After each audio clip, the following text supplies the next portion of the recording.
ideia de possessão e exorcismo parece existir desde o começo do mundo, e independente da crença de cada um, episódios de entidades conhecidas parecem fascinar as pessoas. Esse caso é particularmente famoso, o de Michael Taylor, que aconteceu em 1974. Até então, Michael era um homem pacífico, pai de família honrado, mas que, aparentemente, foi dominado por demônios e acabou cometendo um dos crimes mais brutais que o Reino Unido já viu. Na época, ele inclusive chegou a ser absolvido do bizarro assassinato da sua esposa, por motivo de insanidade mental. Na ocasião, a defesa de Taylor alegou que ele havia passado por um exorcismo na noite anterior ao crime, onde 40 demônios tinham sido expulsos do corpo dele.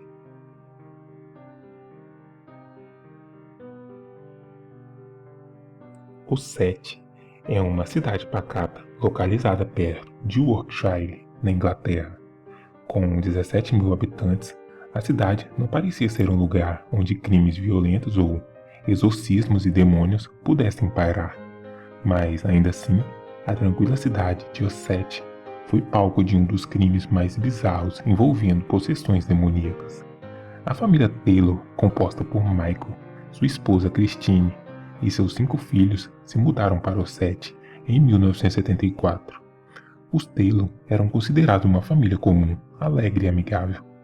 Michael era descrito pelos vizinhos como um homem bom, amável, bom pai e bom marido, embora alguns alegassem que ele sofria de depressão. Mas nada muito sério. Aparentemente não havia nada de errado na casa da família. Mas, como vários outros homicidas, Michael também não levantava suspeita entre os mais próximos. Tudo começou a mudar quando Michael começou a participar de um grupo chamado Sociedade Cristã de Estudos. O grupo, liderado por Mary Robson, tinha uma proposta mais aberta sobre a religião, e Michael se interessou bastante pelas reuniões. Chegou a um ponto em que ele ficou tão obcecado com o grupo que chegou a largar o trabalho para se dedicar somente ao grupo. Em meio a tudo isso, a sua relação com sua família mudou drasticamente. Ele passou de um homem tranquilo para um homem nervoso e agressivo, de uma hora para outra. Sua esposa chegou a comentar com amigos que achava que o grupo estava exercendo algum tipo de influência negativa sobre o marido. Logo, ela começou a desconfiar que Michael estava mantendo um caso com Mary. Durante uma discussão sobre o assunto, Michael saiu de casa e desapareceu.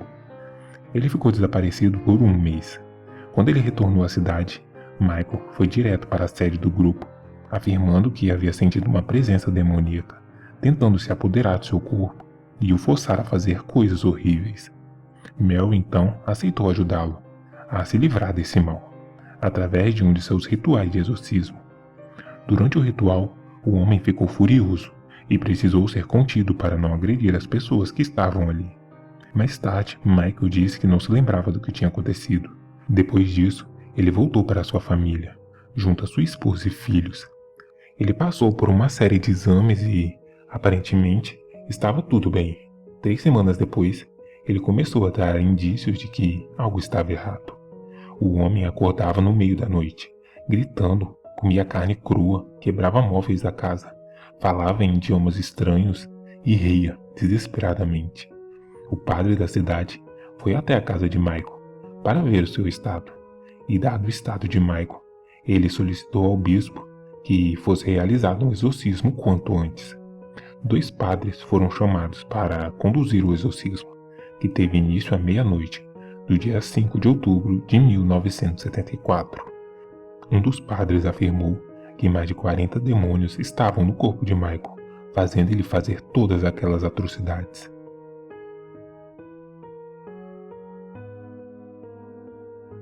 Cansados da noite longa de exorcismo, os padres se retiraram para descansar. Nesse momento, uma enfermeira aplicou um tranquilizante em Michael para que ele dormisse até a noite, quando eles dariam continuidade ao exorcismo. No entanto, dominado por loucura ou demônios, ele estava tomado por uma força sobre-humana e ele acabou acordando às 10 horas da manhã, quando ele conseguiu se soltar das cordas que o amarravam e fugir da igreja. Ele foi direto para sua casa, onde encontrou Christine dormindo. Michael a atacou brutalmente estrangulando-o até a morte com suas próprias mãos.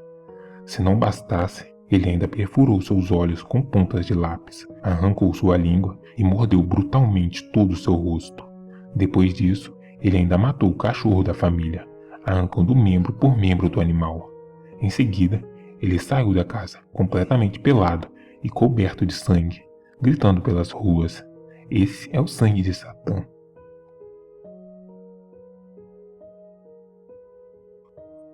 O assassinato de Christine Taylor chocou a cidade e o país. Jornalistas de todos os lugares foram até a cidade para registrar o caso que ganhou as manchetes de todo o mundo. Michael foi encaminhado a um manicômio. A igreja foi acusada de negligência por não ter reportado a existência de uma pessoa com tamanha perturbação mental. Michael foi diagnosticado com esquizofrenia e psicose. Enquanto o país discutiu o caso, a opinião pública se dividiu entre aqueles que acreditavam na possessão demoníaca e os que achavam que isso era um problema decorrente de insanidade mental. E você, o que acha desse caso? Deixe sua opinião aí embaixo. Se você chegou até aqui, espero que tenha gostado do vídeo. Deixe seu like e compartilhe com um amigo, no WhatsApp ou no seu Facebook. Isso nos ajuda bastante a crescer.